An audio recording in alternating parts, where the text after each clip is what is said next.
예, 안녕하십니까. 미디어워치 TV 시청자 여러분. 어제 다들 대선 후보 첫 토론회 보셨습니까?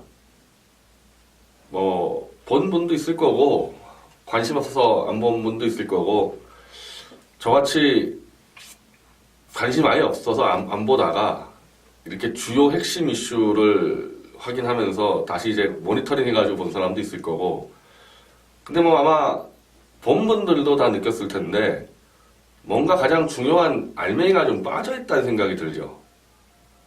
오늘 조원진 우리 당 후보가 자유총연맹 김경재 총재를 방문하러 가서도 이제 그 얘기를 했고, 아마 당에서도 아마 논평이 나갈 텐데 다들 같은 생각일 겁니다. 이번 대선이 열리게 된 계기는 졸속 사기 탄핵 때문에 열리게 된 거 아닙니까? 그게 아니었으면은 12월 달에 열려야 되고, 지금 보수 진영 지금 난리인데 어쩌고저쩌고 이럴 필요가 전혀 없었죠. 이 사기 탄핵만 없었으면은 12월에 하고 천천히 잘 준비해가지고 대선을 치렀으면 되는데, 갑자기 사기 탄핵을 헌법재판소가 역시 사기성 판결문으로 인용을 해버리니까 60일 안에 선거 치려니 이게 지금 엉망진창으로 지금 가는 거 아닙니까? 그러면 그 토론회에서 최소한 이 사기 탄핵에 반대하는 후보가 나가서 이 대선 자체가 지금 문제가 있고, 이렇게 사기 탄핵으로 이루어진 대선에서 누군가 대통령이 돼도 또다시 집권 다음 달부터 탄핵의 위험에 몰리고, 이거를 문제제기하는 후보가 단 한 명이라도 있어야지 이게 정상적인 대선이죠. 왜냐하면은 탄핵 가결 직전까지 여론조사에서 그래도 25% 정도의 국민, 저는 그것도 여론조사가 확실치 않다고 보지만은 20에서 25% 정도 국민이 탄핵을 반대했었단 말입니다. 3월 10일 탄핵 가결됐을 때까지는 훨씬 더 늘어났을 텐데, 희한하게 여론조사에서는 탄핵 반대하는 국민이 12월부터 올 3월까지 단 한 명도 안 늘어났다는 거예요. 그거 믿을 수 있습니까? 저만 해도 12월하고 3월하고 탄핵의 입장이 크게 바뀌었는데, 그리고 우리가 그 과정에서 이 사기 탄핵의 진실을 얼마나 많이 밝혀냈는데 단 한 명의 국민도 안 늘어났다는 겁니다, 반대를. 어쨌든 그렇다 쳐도 그래도 20에서 30%의 국민은 사기성 여론조사에서도 탄핵을 반대했는데, 어떻게 대선 토론회에 그게 단 한 명의 후보도 못 나왔느냐. 그러다 보니까 이제 우리 같은 사람들이 정당을 만들고 조원진 후보를 낸 거 아닙니까?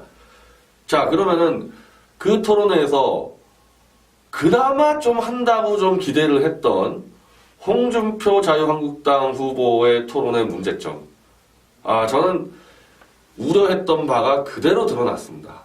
저는 이분이 그래도 몇 가지 정도는 돌파를 해줄 줄 알았는데, 가장 손쉬운 이슈, 자기가 결정적으로 유리한 이슈 두 개를 들고 유승민과 문재인을 공격하다가 역공을 당해가지고 한마디로 도망을 쳐버리는 그런 사태가 벌어졌는데, 이건 우연이 아니에요. 우연이 아니고 홍준표란 후보의 위치상 공격을 할 수 없게 돼 있었던 겁니다. 두 건을 제가 설명을 드릴게요. 첫 번째 건은 지난 토론회에서 그러니까 유일하게 탄핵 관련 얘기가 나온 게 이 건인데요. 홍준표 지사가 유승민 후보에게 배신의 정치, 대통령 비서실장, 그러니까 대통령 되기 전이죠. 아마 한나라당 대표 시절 박근혜 대통령이 그때 비서실장 유승민이었습니다. 당대표 비서실장까지 하고 박 대통령에게 이렇게 은혜를 받았는데 배신의 정치를 한다는 말들이 들린다. 어떻게 생각하느냐. 이렇게 질문을 던졌는데요. 질문 자체가 잘못된 겁니다. 이거는 밟히게끔 돼 있는 질문입니다. 왜냐면요, 제3자의 화법을 썼기 때문에 그래요. 자, 홍준표 후보가 나는 이걸로 때문에 너를 배신자로 규정한다. 넌 배신자니까 물러나라. 이렇게 질문이 들어가는 거랑, 내가 어디 가서 들었는데 당신을 배신자라고 얘기하더라. 어떻게 생각하느냐.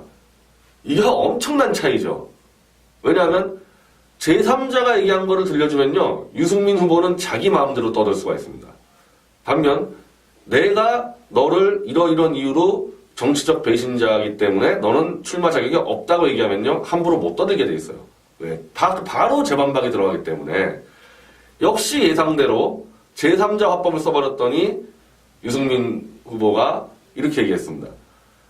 헌법재판소 판결문에 국민의 신의를 배신한 거는 박근혜 대통령이라고 돼 있다. 내가 배신한 게 아니고 박 대통령이 국민을 배신했다. 자, 홍준표 지사 어떻게 답할게요? 됐습니다. 그만합시다. 이렇게 돼버렸습니다. 이렇게 돼버렸어요. 이거는요, 배신자를 규탄한 정도가 아니라 유승민 후보에게 변명할 기회를 주고 끝까지 박근혜 대통령을 또 모욕할 수 있는 기회까지 줘버린 겁니다. 이건 예정돼 있던 거예요. 그럼 왜 홍준표 지사는 제3자 화법을 쓸 수밖에 없었겠습니까? 유승민 후보를 앞에 놓고. 본인 자체가 탄핵에 대해서 판단이 없기 때문에 그렇습니다. 하루에 한 번씩 바뀌지 않습니까? 이분 탄핵을 찬성하는지 반대하는지. 제가 어제 방송에서 설명했죠. 4월 11일 임진각에서는 모든 게 박근혜의 실정 탓이고 박 대통령은 탄핵당할 만하고 구속됐고 법의 심판을 받을 거다. 우리 사과드립니다. 이렇게 3일 전에 얘기했던 사람이 어제는 또 이 탄핵의 진실을 밝히겠습니다.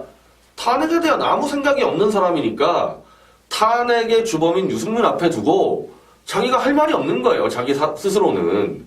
그러니까 제3자를 인용하는 거죠. 탄핵을 확실하게 반대하는 논리가 있으면은 예를 들면은 조원진 후보가 토론에 나갔다. 제3자처럼 내가 어디서 들었는데 너는 배신자다. 어떻게 생각하냐. 이렇게 질문했을까요? 조원진 후보면은 이런 사기 탄핵인데 이 사기 탄핵이 1월 달에 드러났는데도 불구하고 뭐 예를 들면 저 같으면 이렇게 설명합니다. 12월까지 그렇다 치자. 언론에 속아서. 하지만은 이미 1월 달에는 PC 조작 걸려들었고 고영태 기획의 음모 다 드러났고 헌재의 잘못된 논리 다 드러났는데 2월 이때까지도 생각을 안 바꾼 이유가 뭐냐? 당신은 완전히 이건 처음부터 끝까지 박 대통령 뒤에서 칼을 꽂으려고 그런 거 아니냐? 거기다 한 가지 더 붙인다면은 박근혜 대통령을 만든 사람, 뭐 나나 당신이나 똑같이 만든 사람이 국민들 앞에서 우리 대통령 저 잘못 뽑았어요. 손가락질하고 저 사람 내가 끌어내리겠습니다. 이런 짓을 하고 지금 대선 후보 나오는 게 말이 되냐? 당신은 한판 쉬어야 되는 거 아니냐? 대통령을 잘못 뽑았다고 인정하고 있으니까. 이렇게 공격을 했으면은 유승민이 걷다 대고 뭘 알겠을까요? 뭐 어쩌고 변명을 했겠죠. 뭐 국민을 배신했니 뭐니 같이 했겠죠. 그러면 또 받아치고 갔어야죠. 근데 이미 홍준표 지사는 본인 스스로 탄핵에 대한 아무 생각이 없다 보니까 제3자 화법을 썼다가 역공에 기회를 주고 뭐 이것도 있을 거예요. 머릿속에는 유승민의 그 2%짜리 표라도 빨리 가져오려고 지금 단일화를 구걸하고 있지 않습니까? 단일화를 구걸하고 있는데 2%, 1%짜리 표 얻어먹으려고 유승민을 공격할 수가 없는 거죠. 유승민을. 그럴 바에야 처음부터 아예 유승민은 거론하지도 말았어야죠. 그걸 오히려 박근혜 대통령만 한 번 더 공격당한 겁니다. 이 대선 토론회에서. 그러므로 저희가 어제도 방송했듯이 탄핵의 영웅이에요. 유승민은. 탄핵의 영웅입니다. 탄핵의 영웅과 손을 잡겠다면서 탄핵을 진실을 밝힌다는 게 얼마나 말이 안 되는지가 어제 토론회 때 바로 드러난 거죠. 유승민에게 그냥 비단길 깔아주고 있는 겁니다. 자, 그러면은 유승민 거는 뭐 표 구걸 때문에 그렇다 치고 문재인을 그렇게 잡겠다고 문재인과 10분만 토론하면 저희가 잡는다고 설쳐댔는데 바로 제가 볼 땐 박살 나버렸습니다. 문재인한테.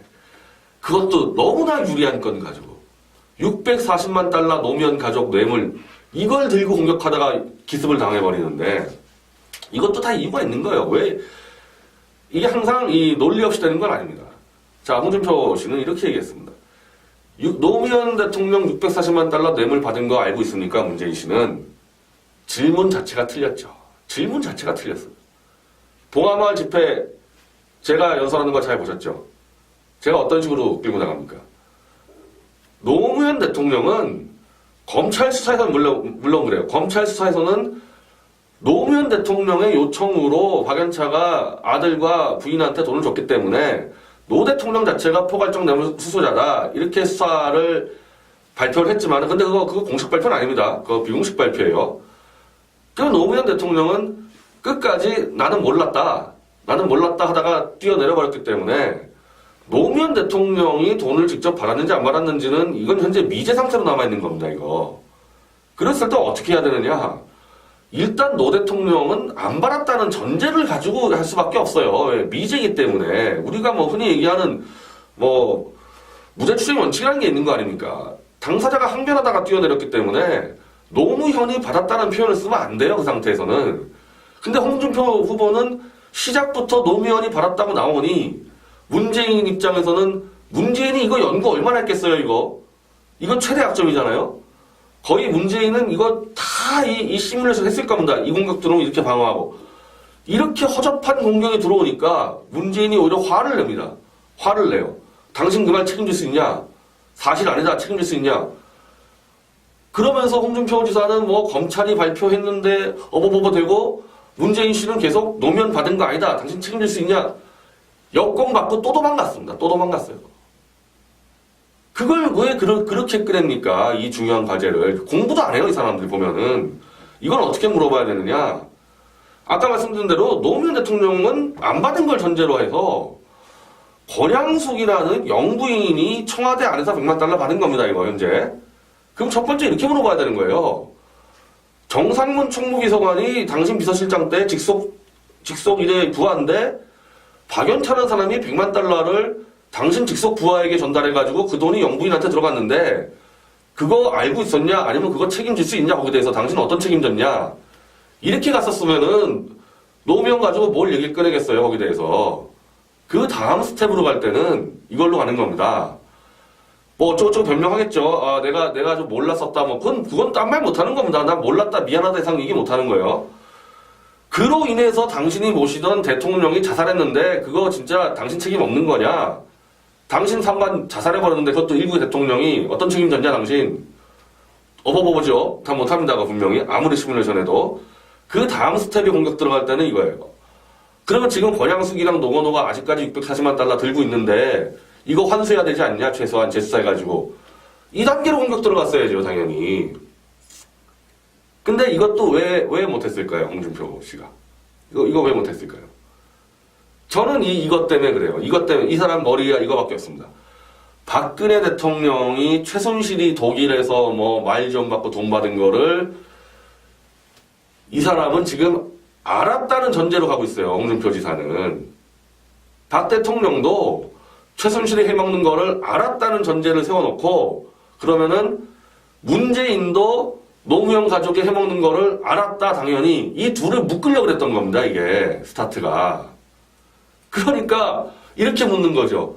박근혜 대통령이 최순실 거를 알았다면서요. 당신은 왜 노무현 가족을 모릅니까? 이렇게 물어보면요. 문재인 입장에서는 최순실 답할 게 뭐가 있어요? 나는 몰랐다, 그냥. 이렇게 그냥 끝나버리는 겁니다, 이렇게. 이걸 박 대통령 엮어 들어가면 안 돼요, 이거는. 처음부터. 이건 내가 말씀드린 대로 3단계로 모은 다음에 마지막에 가서 이건 이번 토론이 아니라 다음 토론 때 몰고 가야 되는 건데 처음부터 저는 홍준표 후보가 박근혜 대통령을 오히려 팔아서 그걸 무기로 쓰려다가 역습을 당한 겁니다. 역습을 당한 거예요. 그러니까 두 사안이 똑같은 겁니다. 유승민 공격이 실패한 거는 본인 스스로 사실상 탄핵을 찬성하고 있으니까 본인이 유승민을 배신자로 안 보는데 배신자로 어떻게 공격을 하겠어요. 이 건이고 두 번째 건은 본인 스스로 최순실이 돈 먹은 거 박근혜가 알았을 거다 이렇게 보고 있으니까 문재인 공격도 안 되는 거예요. 거기서 막혀버리는 거죠.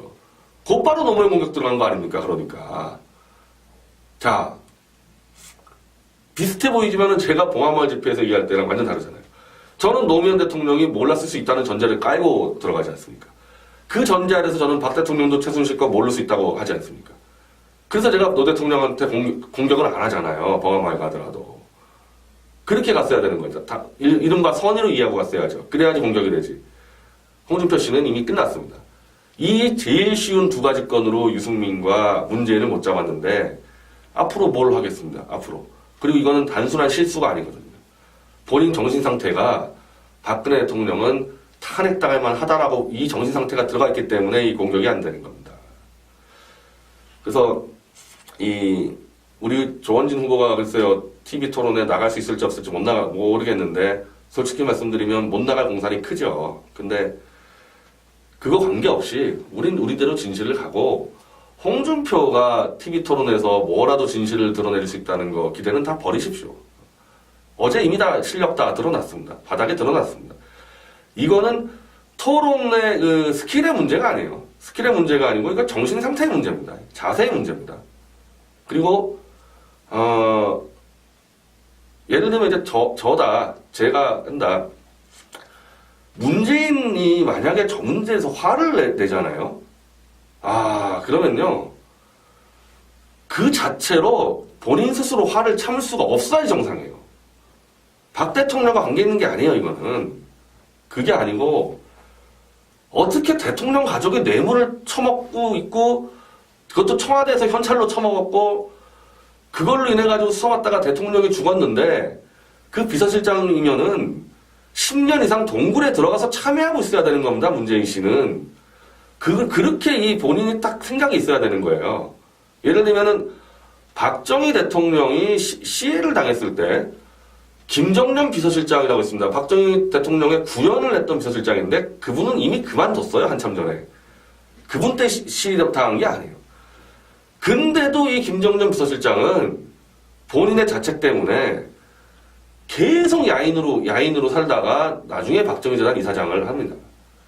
이게 비서실장의 자세예요. 그래서 건국 이래 최고의 비서실장을 이제 박정희 대통령을 모신 김정년 비서실장이라고 하는 건데 문재인 씨 보세요. 자기가 비서실장 재직할 때 대통령 가족이 뇌물 먹어서 그 대통령이 죽었는데 대선을 2번을 나와요. 그에 대한 분노가 있어야 되는 거예요. 이 건에 대해서는. 근데 앞에서 문재인 씨가 오히려 화를 냈습니다. 화를 냈으면요. 어차피 홍준표 씨 마이너 후보잖아요. 그때 컵 하나 던졌어야 되는 겁니다. 컵 하나 던지고 당신 사퇴하라고. 그건 어떻게 당신 그럴 수가 있냐. 그 정도로 나가야 되는 거예요. 이번 토론에서는. 유승민 것도 마찬가지고 안 되는 이유? 유승민과 문재인에 대한 아무런 분노가 없기 때문입니다. 같은 부류이기 때문에 그래요. 그래서 토론이 안 되는 겁니다. 예. 실실 쪼개면서 그냥 제3자식으로 툭툭 던지다가 거의 개 맞듯이 맞았어요. 그러면 유승민하고 문재인은 왜 이렇게 강하게 나왔냐? 후보 사퇴 수준의 아킬레스 건이기 때문에 목숨 걸고 저 답을 해치우지 않으면 이 사람들 선거가 진행이 안 되는 정도권이거든요. 그 저쪽은 목숨 걸고 나오는데 여기는 실실 쪼개면서 거의 술집에서 잡담하듯이 홍준표 씨가 지금까지 무슨 토론이나 연설할 때 진짜 제대로 한번 진지하게 이거 나간 적 있나요? 진실이라든지 정의라든지 이걸 진지하게 달아본 적이 없는 사람인 겁니다. 그래서 패퇴하는 거예요. 패퇴하는 거. 기대를 접고 우리 조원진 후보가 설사 TV 토론 못 나가도 우리끼리 하는 게 홍준표 하나 던지는 것보다는 훨씬 더 나은 결과가 나올 겁니다. 두고 보십시오. 감사합니다.